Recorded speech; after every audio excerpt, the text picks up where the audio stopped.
Très bien, après maintes tentatives, j'espère que ça va tenir. Donc, nous sommes en présence d'un groupe très assidu, comme d'habitude. Et donc, on va finir le corrigé euh, du groupement 2, 2011.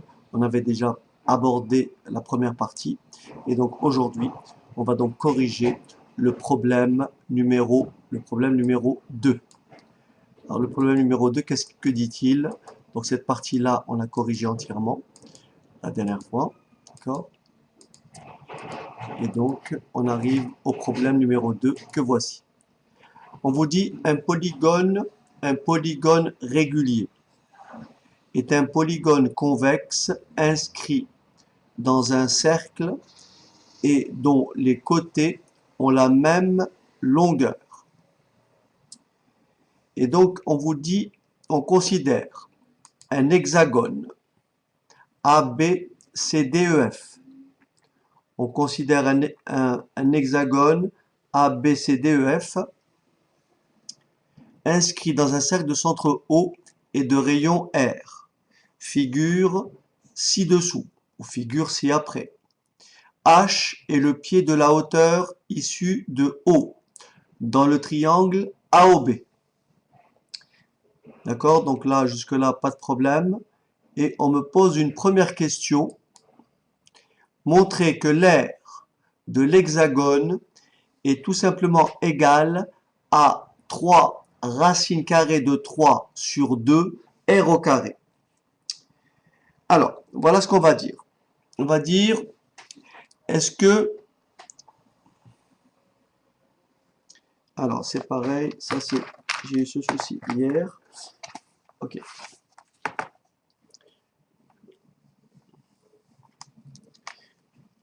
Alors, j'ai vraiment... Là, en revanche, depuis que j'ai changé de PC, j'ai eu le même souci hier avec mon camarade.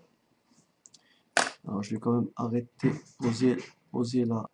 Alors, vous êtes d'accord avec moi que pour calculer l'aire de l'hexagone, comme l'hexagone, bien sûr, est un polygone à 6 côtés, nous aurons donc ici, est-ce que tout le monde a compris que le triangle AOB,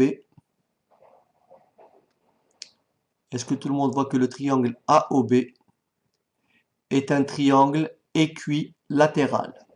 Le triangle AOB est équilatéral, pourquoi? Tout simplement parce que ici, le triangle est forcément isocèle. Ici, le triangle est isocèle puisque OB égale OA. OB égale OA. D'accord? Le triangle est isocèle. De plus, vous êtes d'accord qu'un hexagone est composé de 6 côtés. Ce qui veut dire que la mesure de l'angle AOB est tout simplement égale à 360 divisé par 6. C'est-à-dire 60 degrés. Est-ce que vous êtes d'accord jusque-là? Donc là, j'ai 60 degrés. Mais comme la somme des angles d'un triangle est de 180 degrés, donc là, il me reste ça plus ça égale 120. Mais comme le triangle est isocèle, 120 divisé par 2, ça me fait 60. Par conséquent, le triangle AOB est un triangle équilatéral. Est-ce que c'est bon? Le triangle AOB est équilatéral. Alors, pourquoi je dis ça? Tout simplement pour dire que dans ce cas-là, nous avons OA égale OB égale AB égale à R. D'accord? OA égale OB égale AB égale à R. Pas de problème, Florence. Donc, on veut déterminer l'aire de l'hexagone. Donc, première étape, on va déterminer l'aire du triangle AOB. Et on va multiplier cet R par combien? Par 6. Pourquoi? Parce que l'hexagone ABCDEF est composé de 6 triangles, tous égaux, tous isométriques. Est-ce que vous êtes d'accord que l'aire de AOB, c'est AB, que multiplie OH,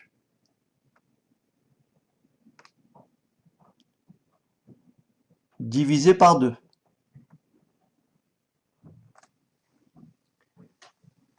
L'aire de AOB, c'est AB fois OH divisé par 2.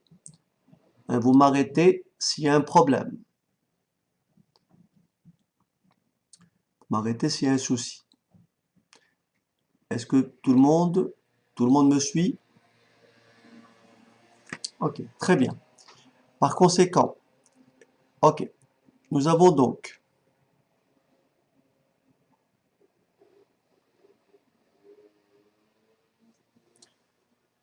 oui, mais voyez, bien sûr, on peut, mais c'est pas un théorème.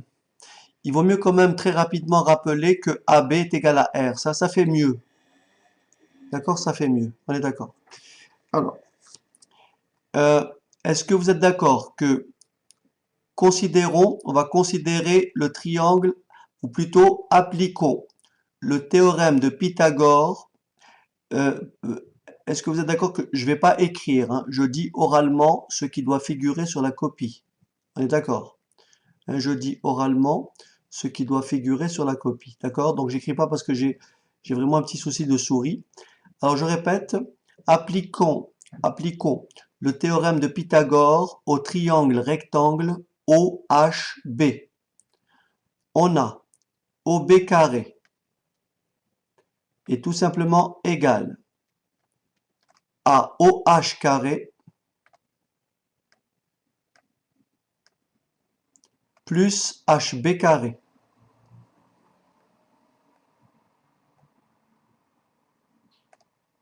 C'est-à-dire que OH carré, n'oubliez pas que je cherche OH, puisque AB, je sais que AB est égal au rayon R. Donc j'ai OH carré qui est égal à OB carré moins HB carré. Est-ce que vous m'autorisez à écrire que HB carré, c'est AB sur 2 au carré? Pourquoi AB sur 2? Comme le triangle AOB est un triangle équilatéral et que OH est la hauteur issue de O relative au côté AB. Par conséquent, OH est aussi une médiane, voire une médiatrice. Par conséquent, le point H est le milieu de AB. Ce qui veut dire que HB est tout simplement égal à AB sur 2. Est-ce que vous êtes d'accord? Très bien. On va donc écrire. Alors, on va donc écrire OH carré. OH carré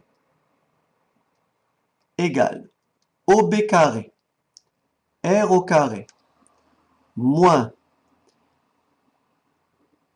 R sur 2 au carré, ce qui est égal à R au carré moins R au carré sur 4. On réduit au même dénominateur, ce qui donne 4 R2 sur 4 moins R2 sur 4, et ce qui me donne donc d'où OH carré égale à 3 R2 sur 4. Est-ce qu'on est d'accord? OH carré égale à 3 R2 sur 4. Ce qui implique, d'accord? Ce qui implique que OH, alors ce qui implique que OH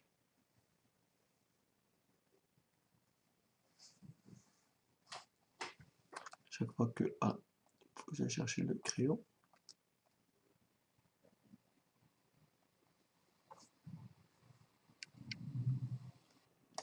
Que OH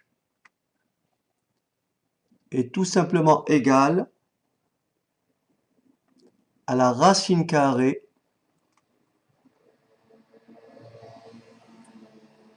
de 3 R2 sur 4. Alors vous avez compris que en détaillant, ça me fait tout simplement OH égale à R, racine carrée de R2, ça fait R, racine carrée de 3, le tout divisé par racine carrée de 4, et ça fait 2. Est-ce qu'on est d'accord que OH est égal à R, racine carrée de 3 sur 2?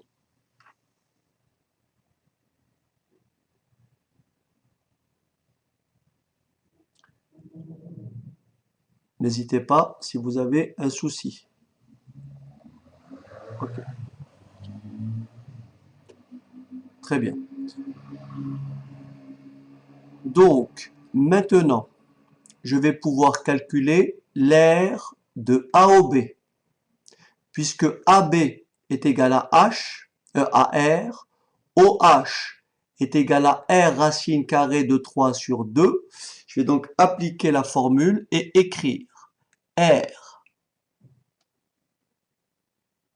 de A au B. Alors comme j'ai pas de place, je vais écrire, poser mon opération plus bas. Je trace mon trait. Et j'écris AB, ça fait R, que multiplie R racine carrée de 3 sur 2, le tout sur 2, puisque c'est AB que multiplie OH divisé par 2.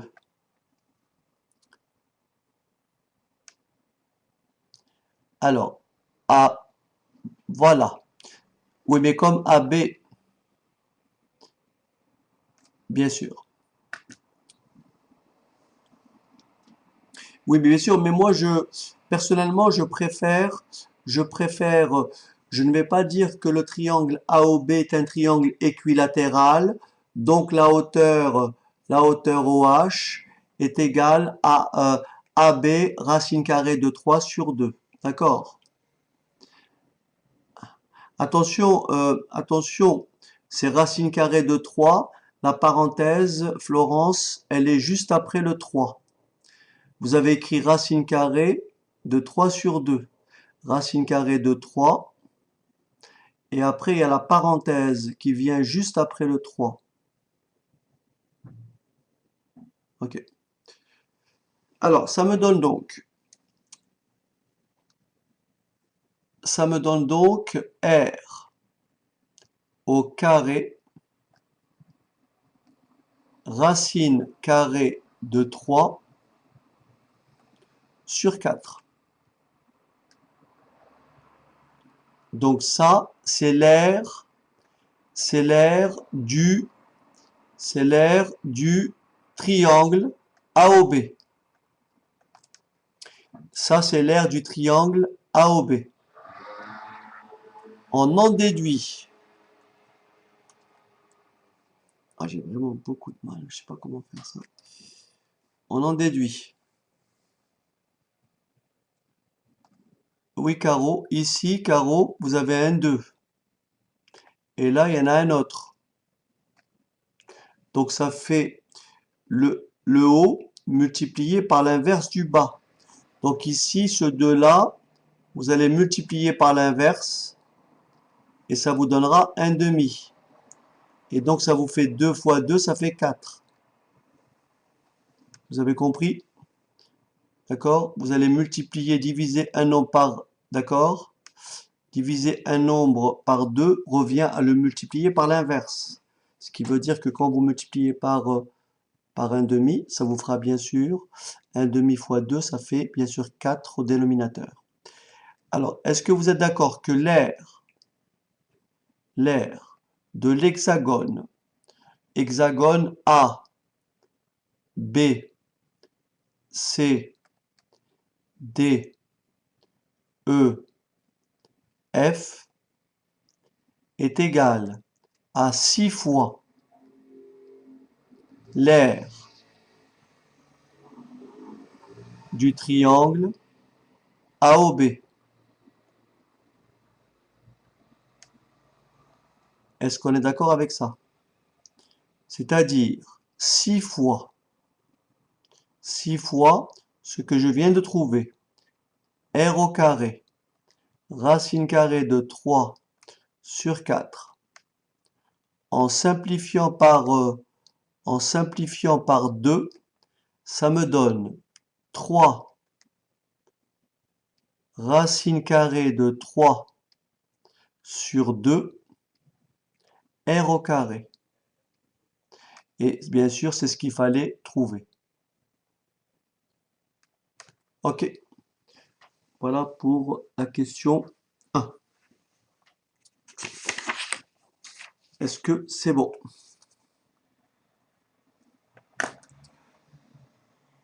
Ok. Alors, je ne sais pas si j'ai enregistré ou pas. Alors, oui, oui, Julie, divisé par 4. Alors, pour ceux, désolé, j'ai peut-être pas enregistré, mais ce que je viens de trouver, c'est OH. OH égale R racine carrée de 3 sur 2. Ensuite, j'ai appliqué la formule ici pour calculer l'aire du triangle AOB. J'ai fait AB, donc R, que multiplie OH, c'est-à-dire R racine carrée de 3 sur 2, divisé par 2. Et en faisant cette opération-là, bien sûr, 2 fois 2 ici, ça fait 4. Du reste, cette question m'a été posée, pourquoi 4 ici? Et donc j'ai répondu que diviser un nombre, donc diviser ce nombre-là par ce nombre-là, c'est-à-dire diviser par 2, revient à le multiplier par 1/2. Vous voyez bien 2 fois 2, ça fait 4. Donc ça, c'est l'aire du triangle AOB.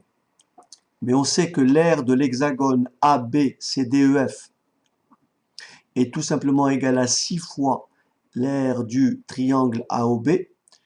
Donc l'aire de l'hexagone, c'est 6 fois r au carré racine carrée de 3 sur 4. Je simplifie par 2, ce qui me laisse 3 racine carrée de 3 sur 2, r au carré. Et bien entendu, c'est ce qu'il fallait démontrer. Ok. Donc Julie a fait la question. Et bien entendu, elle a eu sa propre réponse, ce qui est parfait. Donc je peux continuer. Ok. Allez, c'est parti. J'efface.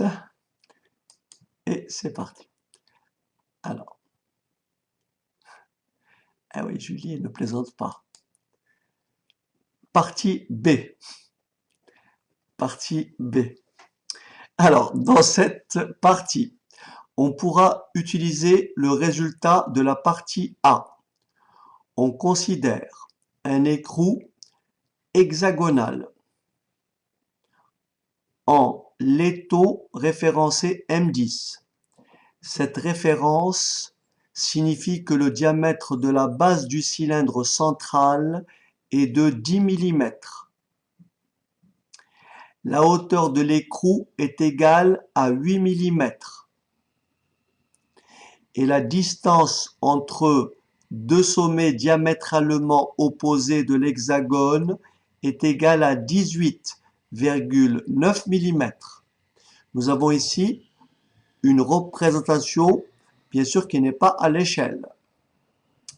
Et on me demande de déterminer quoi?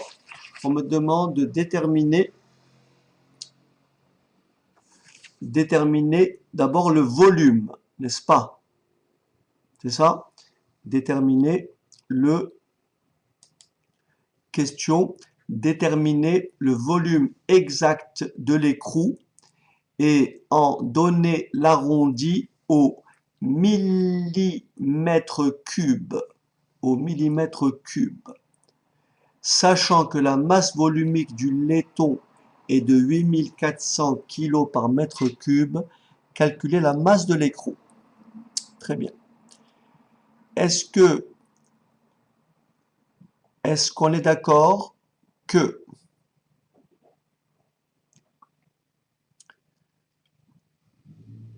le volume de l'écrou, n'est-ce pas? Le volume de l'écrou, n'est-ce pas? Est bien égal au volume du prisme droit qui a une base comment? Hexagonale, d'accord? Qui a une base hexagonale. Bien sûr, ce volume-là, il faut lui ôter le volume du cylindre de rayon ou de diamètre 10 mm. Est-ce que c'est bon?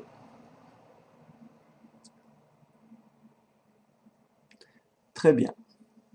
Alors, comment fait-on pour calculer le volume d'un prisme droit?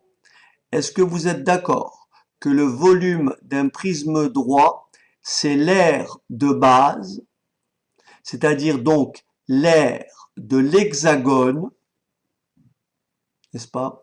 L'aire de base multipliée par l'épaisseur, donc la hauteur. Est-ce que c'est bon?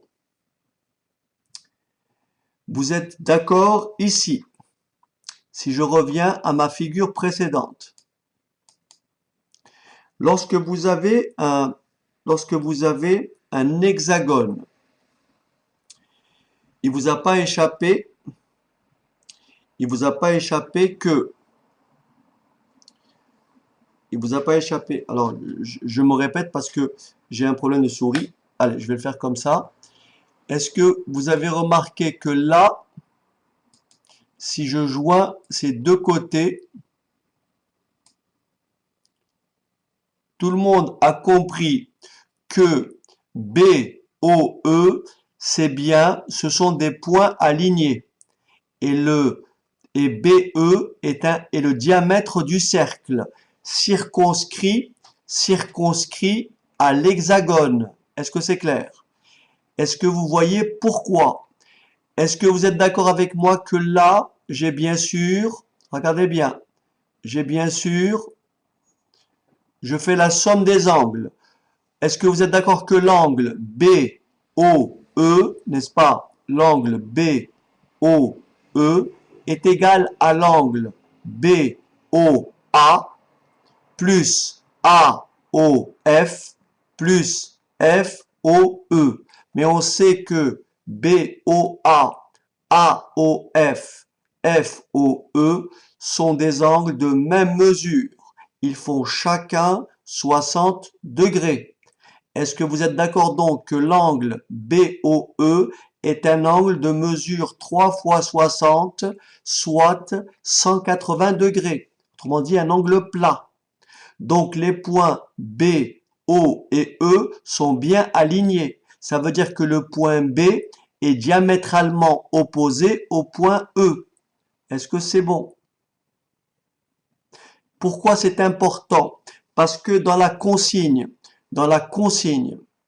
pourquoi c'est important de dire ça? Parce que dans la consigne, on vous donne ici une mesure qui fait 18,9. Voyez, on vous dit la hauteur de l'écrou, pardon, pas la hauteur, par contre, la distance entre deux sommets, voyez, diamétralement opposés de l'hexagone. Voyez, les deux sommets diamétralement opposés. C'est pourquoi? Parce que c'est un diamètre. Est-ce que c'est bon? Donc en réalité, 18,9 est un diamètre. Donc, rappelez-vous tout à l'heure, on a dit que OB, OA sont des rayons. Et donc, la formule de l'aire de l'hexagone, c'était quoi? L'aire de l'hexagone, c'était quoi? Alors, je répète, on avait trouvé l'aire égale R au carré, n'est-ce pas? Racine carrée de 3 sur 2. Est-ce que vous êtes d'accord? Ça, c'est l'aire de la base hexagonale. Et donc, on va donc écrire le volume de l'écrou. D'accord? Le volume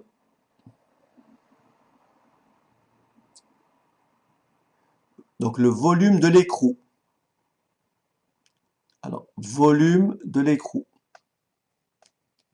Le volume de l'écrou est égal. C'est parti. Au volume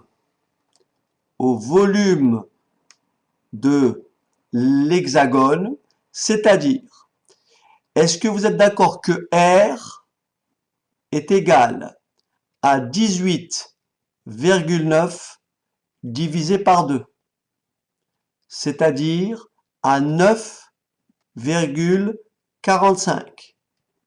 Est-ce que c'est bon?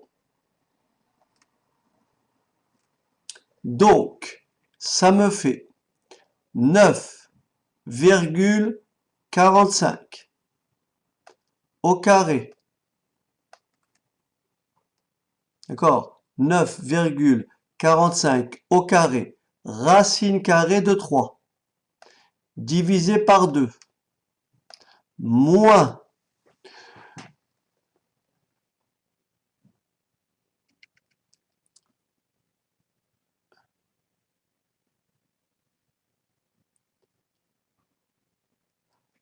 ça c'est l'aire de base, merci, multiplié par, désolé, multiplié par,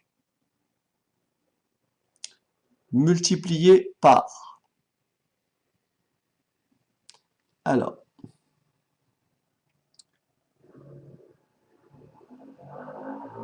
multiplié par 8.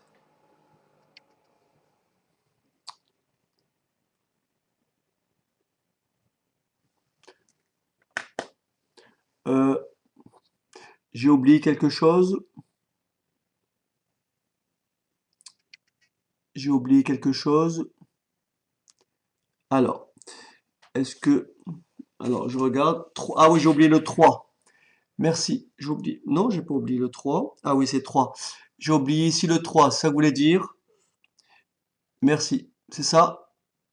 J'ai oublié le 3 ici. Ok, merci. Donc, j'ai oublié le 3 ici. On est d'accord? Merci. Ok, c'est bien.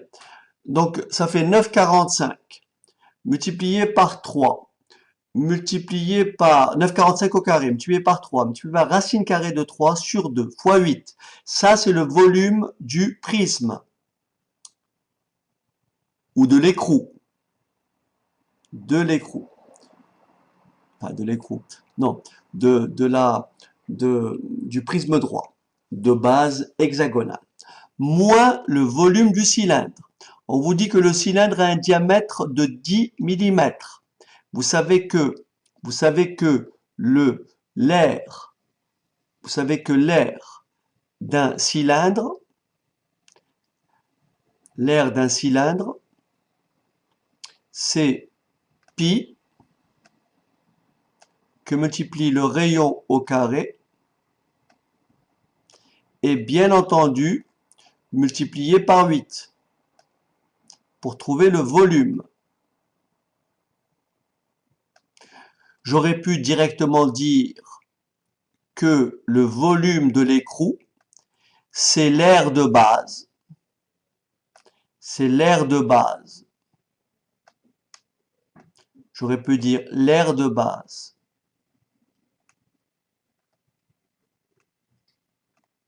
Le tout sur 2, moins, ça c'est l'air de base,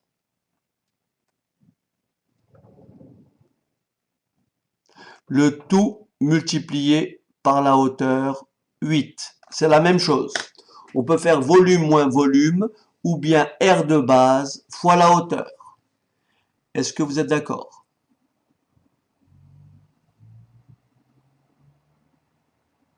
Alors, si on ajoute le 3 dans l'air en haut, R a toujours comme valeur 9,45. Le Bénédicte, R, c'est le rayon. R, c'est le rayon, n'est-ce pas? Et donc, si le diamètre, c'est 18,9, la valeur du rayon, c'est la moitié de 18,9, soit 9,45. Le 3 qui est là, Bénédicte, n'est-ce pas, est indépendant, vous voyez, le 3 qui est là, dans la formule pour l'air,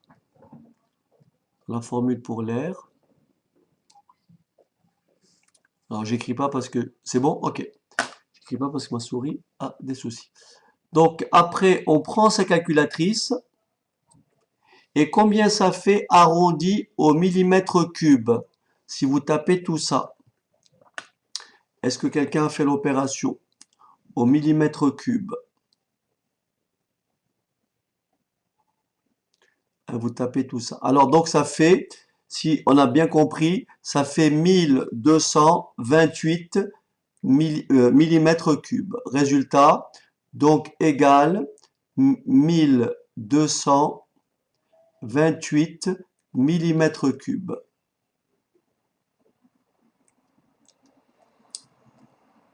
Bien sûr, arrondi au millimètre cube près.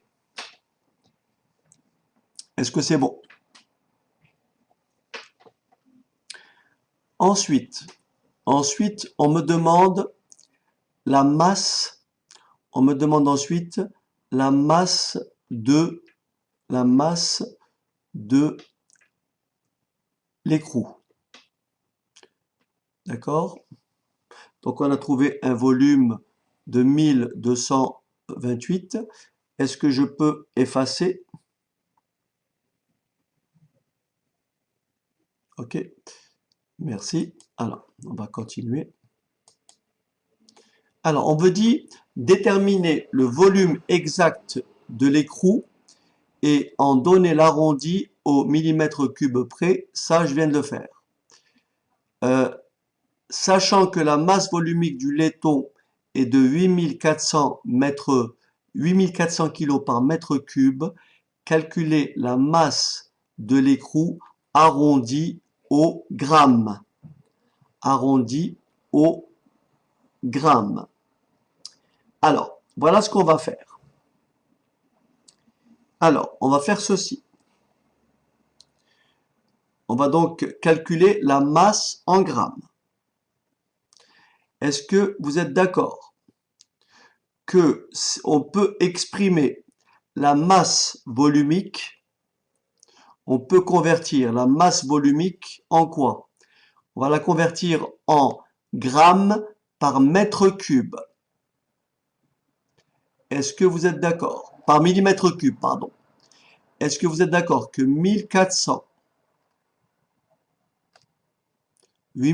pardon, kilos, 8400 kilos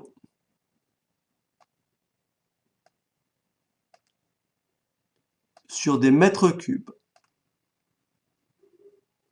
on convertit les kilos, on convertit les kilos en grammes. Est-ce que vous êtes d'accord que ça fait 1000 grammes?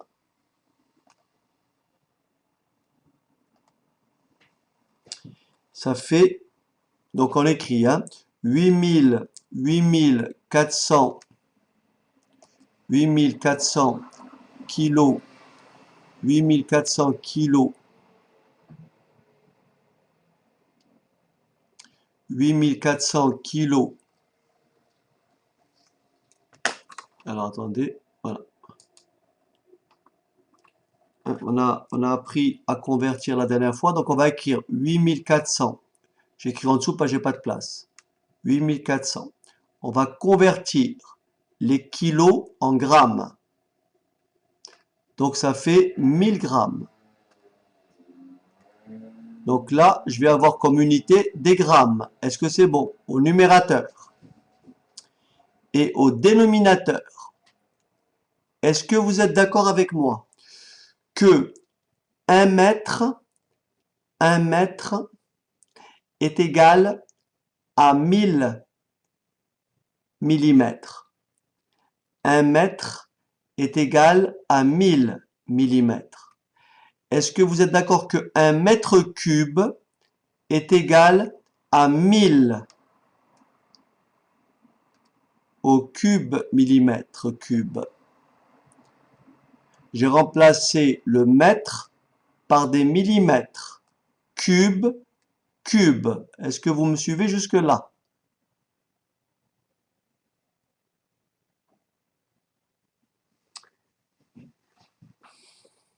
Très bien. En simplifiant, donc ici, bien sûr, millimètre cube. Je simplifie. Ça me fait 8400. En bas, 1000 au carré, grammes par millimètre cube.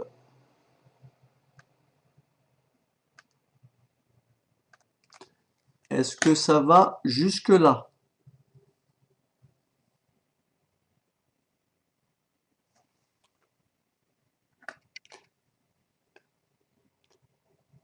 Non, Caro, j'ai simplifié. Parce qu'ici, il y a 1, vous voyez, Caro, il y a 1 ici. Et là, il y a 3. Je simplifie par 1000, ça me laisse au carré.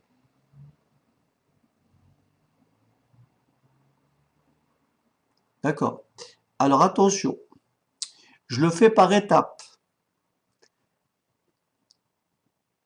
Est-ce que vous êtes d'accord que ça s'écrit 8,4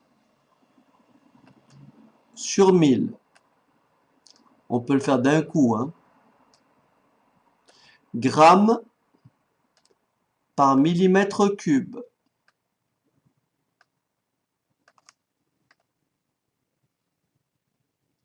Soit, pour finir,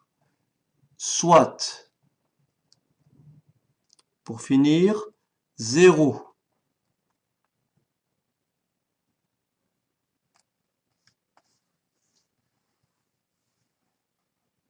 Zéro virgule 0,084. Bonsoir Tara, 84 grammes par millimètre cube. Est-ce que vous m'avez compris?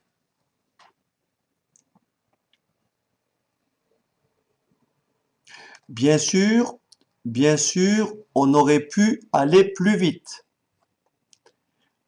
On aurait pu aller plus vite. Est-ce que vous permettez que je le refasse un peu plus rapidement? D'accord? Je le refais un peu plus rapidement. Et après, c'est vous qui appréciez. D'accord? Vous pouvez choisir ou l'une ou l'autre méthode. Moi, je l'aurais fait comme ceci. Moi, j'aurais écrit 8400. N'est-ce pas? 8400 kilos par mètre cube. Et j'aurais écrit égal à 8400 que multiplie 10 puissance 3 sur 10 puissance 3 puissance 3. Bien sûr, en haut, des grammes et là, des millimètres cubes. Est-ce que vous avez compris? Jusque-là, c'est deux écritures. Vous voyez, j'ai remplacé le mètre par 10 puissance 3 mm. Mais comme c'est des mètres cubes, donc c'est 10 puissance 3 à la puissance 3. Ce qui me donne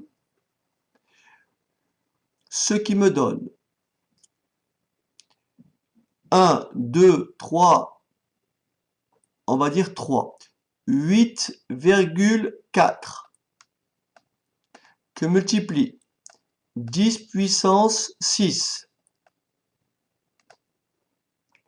Pourquoi 10 puissance 6? Parce que 10 puissance 3 fois 10 puissance 3 sur 10 puissance 9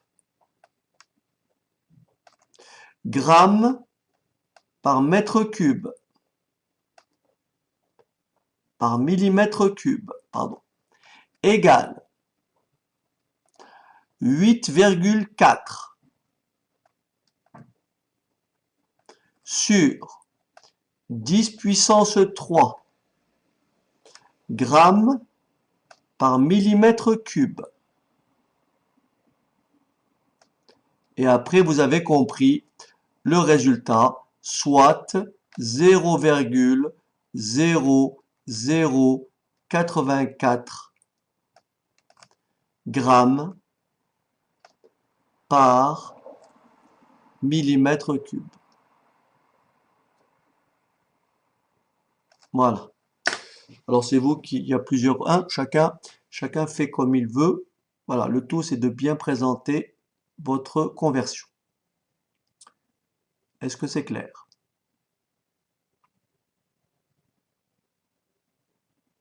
Ok. Donc maintenant, n'oublions pas la question. N'oublions pas la question. Il nous faut calculer la masse de l'étau ou la masse de l'écrou. Ben, nous avons donc un volume, rappelez-moi, un volume de combien? Nous avons donc un volume de combien? De 1000, je crois 1200, voilà, 1228. Nous avons donc un volume de 1228. Pour trouver la masse, alors pour trouver la masse, je vais l'écrire ici. Ah, franchement, la souris, je ne sais pas comment faire. Alors, pour trouver la masse, je fais 1228 mm3 multiplié par 0,0084. Et tout le monde a compris que là, j'ai des millimètres cubes et là, j'ai des grammes par millimètre cube et les millimètres cubes vont se simplifier et vous aurez à la fin, vous aurez comme unité des grammes. Est-ce que c'est bon? Et ça fait donc combien? Ça fait 10,31 grammes. Mais on m'a demandé de l'arrondir au gramme près. Donc, nous avons une masse de 10 grammes. Voilà, puisqu'il faut l'arrondir au gramme près. Voilà. Voilà pour la partie B. D'accord? Voilà pour la partie B.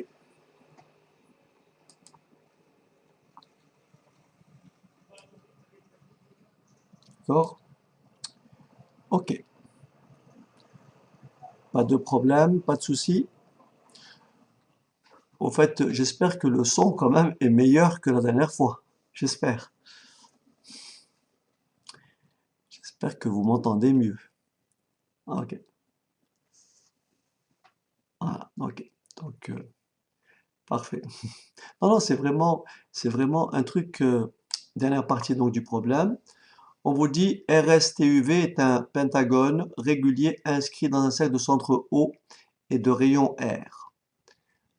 Et de rayon R, H est le pied de la hauteur issue de O dans le triangle ROS. Dans le triangle ROS, déterminer la longueur OH en fonction de R et calculer l'air du calculer l'aire du pentagone, du pentagone RS TUV. Ok. Alors, bon, pour tracer un pentagone, je pense que, alors, pour tracer un pentagone, je vais vous montrer rapidement les étapes de construction. D'accord? Pour tracer un pentagone, n'est-ce pas? Donc, ayant du mal à le faire directement, on va essayer d'élaborer le chemin. Donc, voilà comment on fait. Pour construire un pentagone donc, régulier inscrit dans le cercle C de centre O, donc on va d'abord tracer un cercle, vous avez compris? On va tracer un cercle C de centre O.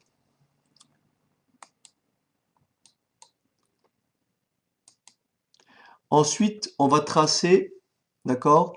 On va tracer deux droites. Vous pouvez le faire si vous avez une règle et un compas, en même temps que moi, si vous voulez. Hein, si vous avez une règle et un compas, vous pouvez le faire en même temps que moi. Donc, on va tracer deux droites perpendiculaires en haut et on va placer les points comme indiqué A, I, R. A, I, R. Est-ce que vous me suivez jusque-là? C'est bon? Ok. Ensuite, on va placer le point J, milieu de OR. Comment je fais pour placer le point J? Je trace bien sûr avec mon compas et ma règle la médiatrice, je ne l'ai pas fait, hein. Je trace la médiatrice du segment OR, n'est-ce pas? La médiatrice du segment OR va couper le segment OR en son milieu que j'ai appelé J. Est-ce que c'est bon? C'est comme ça que j'ai obtenu le point J. Il a été obtenu en traçant la médiatrice de OR. Est-ce que c'est bon?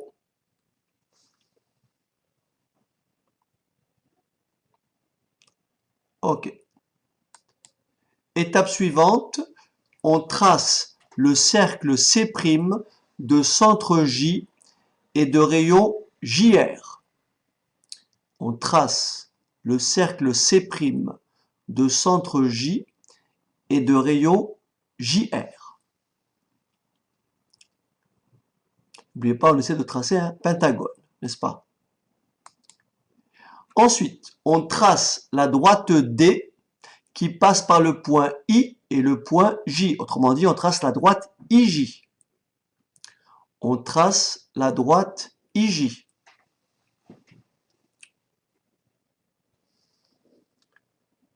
Ça va, vous avez suivi, c'est bon? Ok. Ensuite, on va placer cette droite IJ, elle coupe C et C', elle coupe, pardon, le point C' en deux points, M et N. La droite D, donc la droite IJ, coupe le cercle C' en deux points, grand M et grand N.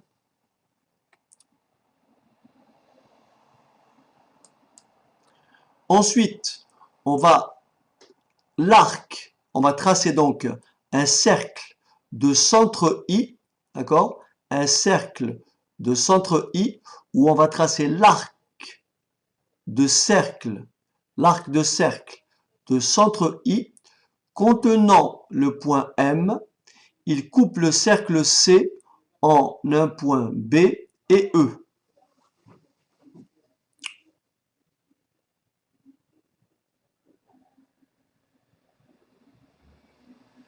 Est-ce que vous avez compris? Je trace, je mets ma pointe de compas en I et je trace donc l'arc de cercle de centre I et qui passe par le point M.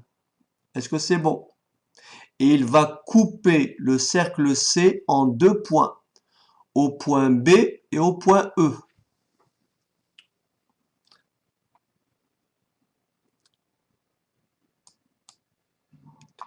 Et ensuite, on va tracer l'arc de cercle de centre I, mais cette fois-ci qui contient le point N. Et il va couper le cercle C en C et D. Il va couper le cercle C en C et D. Et ensuite, vous n'avez plus qu'à joindre, à relier les points A, B, C, D et E dans cet ordre. Et vous avez ainsi un parallélogramme. D'accord? Si vous voulez retrouver cette démo, alors j'enlève le petit cache ici. D'accord? Vous copiez cette adresse et vous trouverez cette adresse, bien sûr, en visuel, en vidéo sur YouTube. D'accord? Vous avez compris? Vous pouvez retrouver toute cette séquence sur YouTube en recopiant cette adresse. OK? Donc voilà comment on trace. On trace donc un pentagone. C'est bon? Alors, on revient donc à notre exercice. Donc cette fois-ci, on me dit dans cette partie, alors on considère un écrou, pardon, euh,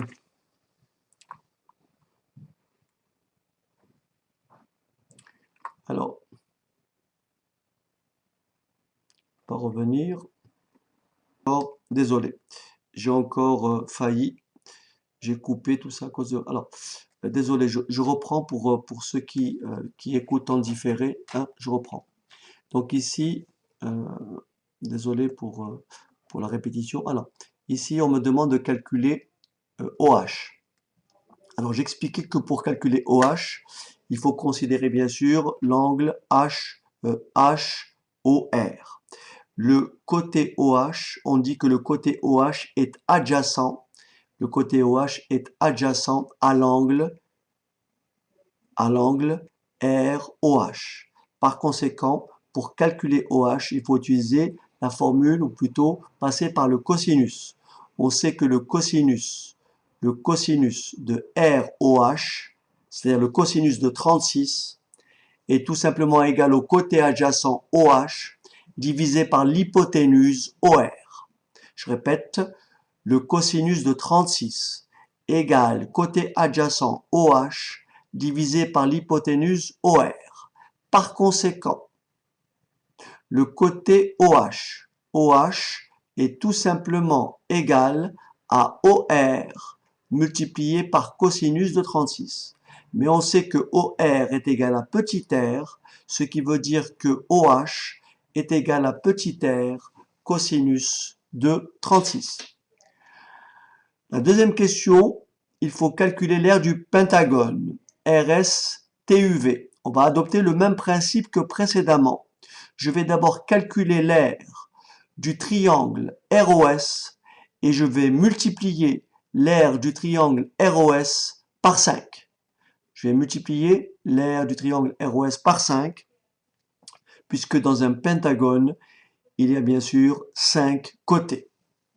Donc 5 triangles, on va dire, isométriques.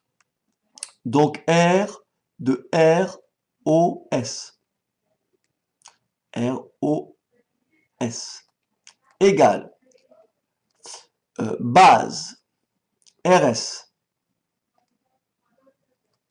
Base RS. Que multiplie la hauteur OH divisé par 2. Est-ce que vous êtes d'accord? Donc RS fois OH divisé par 2. OH, je viens de le calculer, n'est-ce pas? OH, je viens de le calculer. Il ne me reste plus qu'à calculer RS. Est-ce que vous êtes d'accord que RS est égal à 2 fois RH? RS est égal à 2 fois RH. N'est-ce pas? Par conséquent, l'aire de ROS est tout simplement égal à RS que multiplie 2RH divisé par 2. Je simplifie par 2.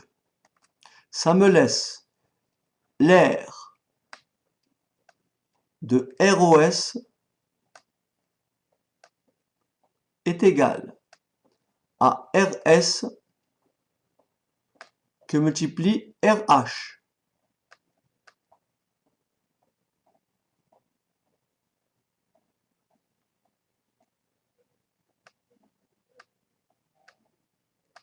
Est-ce que c'est bon?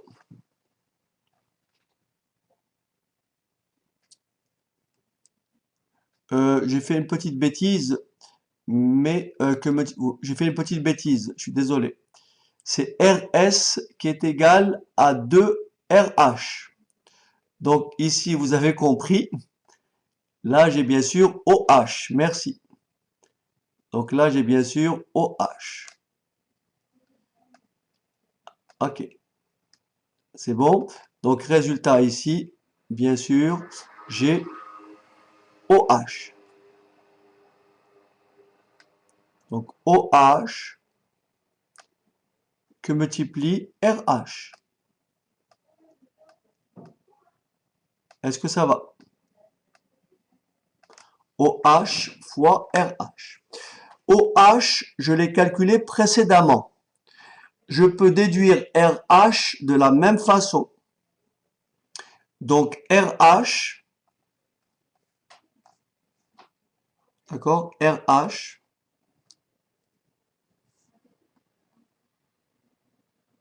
est tout simplement égal à OR, c'est-à-dire R sinus de 36. Par conséquent, l'air de ROS pardon, est tout simplement égal à R cosinus fois R sinus, soit R au carré cosinus que multiplie sinus.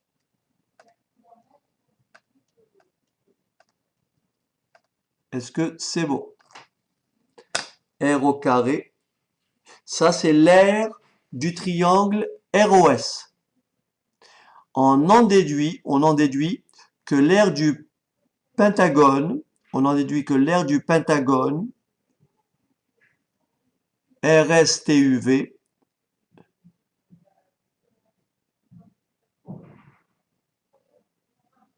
pourquoi 160? J'ai pas compris.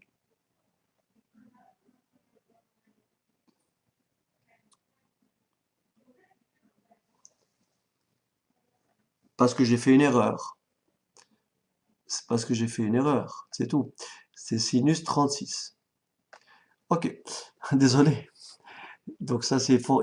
N'hésitez pas à corriger, hein. C'est souvent même j'en profite pour l'occasion pour ceux qui auraient visionné un jour une espèce de vidéo sur les décimaux, sur les bases. À un moment donné, j'avais une conversion de base 10, base 2 et la partie décimale, je l'ai mal traitée, d'accord? Et je pense que on m'a fait 2 ou 3 mails que bien sûr j'ai corrigé. Donc voilà, n'hésitez pas à intervenir quand il y a des petites coquilles comme ça, hein, parce que sinon, après, on me gronde. Donc tout le monde a compris, 36, 36. Donc effectivement, l'air de TUV est égal à 5 fois R au carré cosinus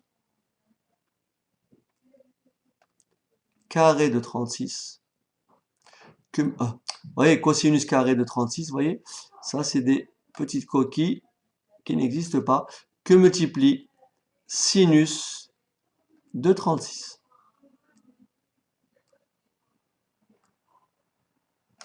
Est-ce que c'est bon?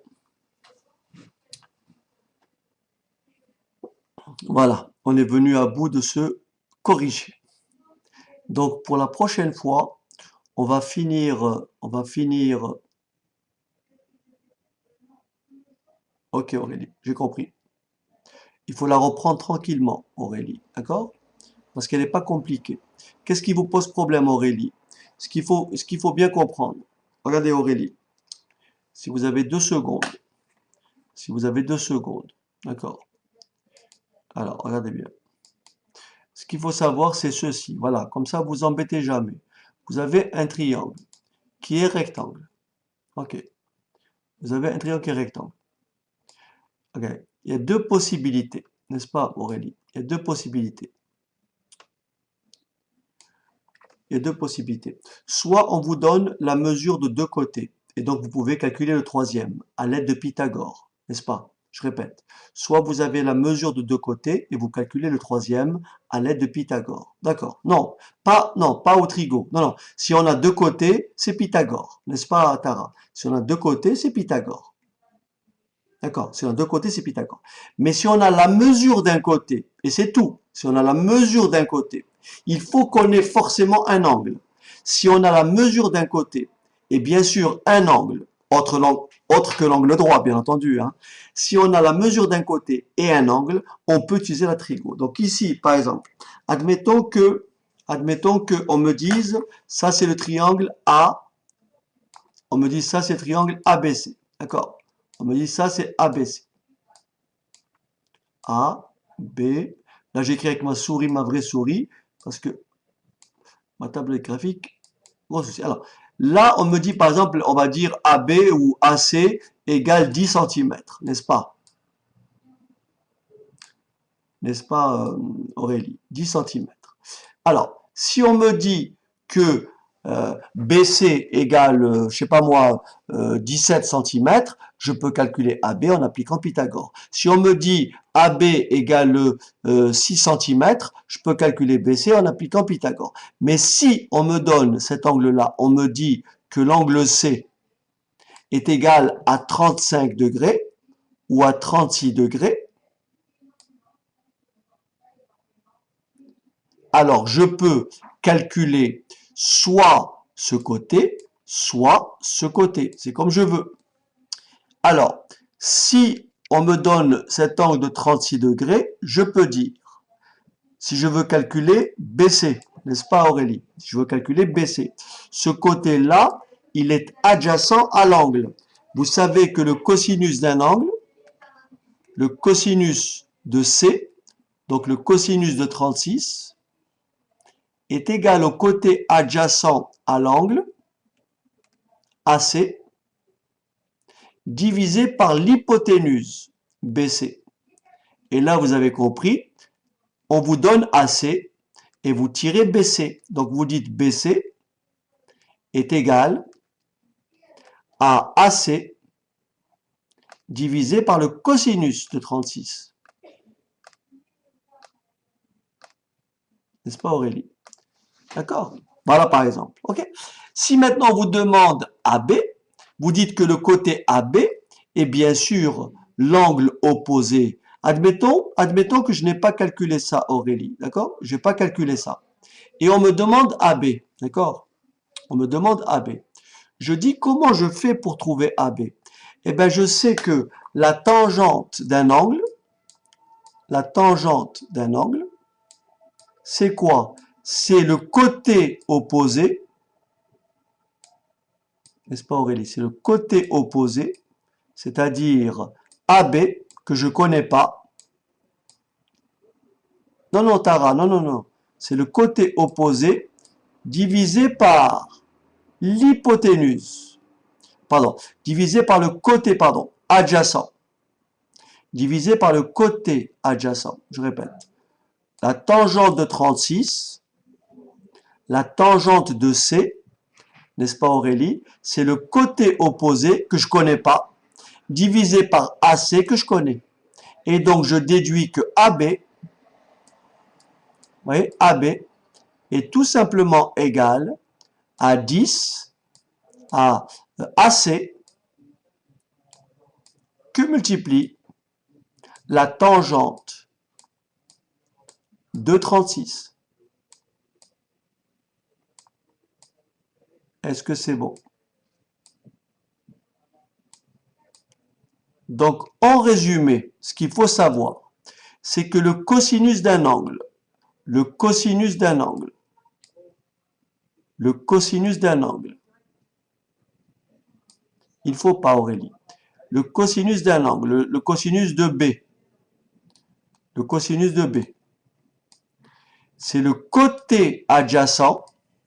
Quel est, d'après vous, le côté adjacent à l'angle B, Aurélie? Quel est le côté adjacent à l'angle B? Quel est le côté... Ah non, Aurélie, ça c'est l'hypoténuse. C'est l'hypoténuse, le côté adjacent. Il faut jamais prendre l'hypoténuse, d'accord? C'est AB, d'accord? Et donc vous dites, c'est côté adjacent, vous voyez, c'est côté adjacent sur hypoténuse. Voilà. Et ensuite, si je veux calculer le sinus de B, le sinus de B, je repère l'angle B et je repère le côté opposé à B. Quel est le côté opposé à B? Voilà, eh ben c'est AC sur l'hypoténuse. Voilà. Et ensuite, si vous voulez calculer AC, vous faites le produit en croix.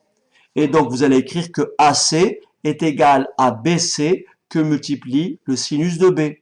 Si vous voulez calculer AB, vous allez dire que AB est égal à BC que multiplie le cosinus de A. Est-ce que c'est clair? C'est aussi simple. C'est aussi simple. Donc l'exo précédent, en principe, ne devrait pas poser de problème si vous le relisez tranquillement. Voilà.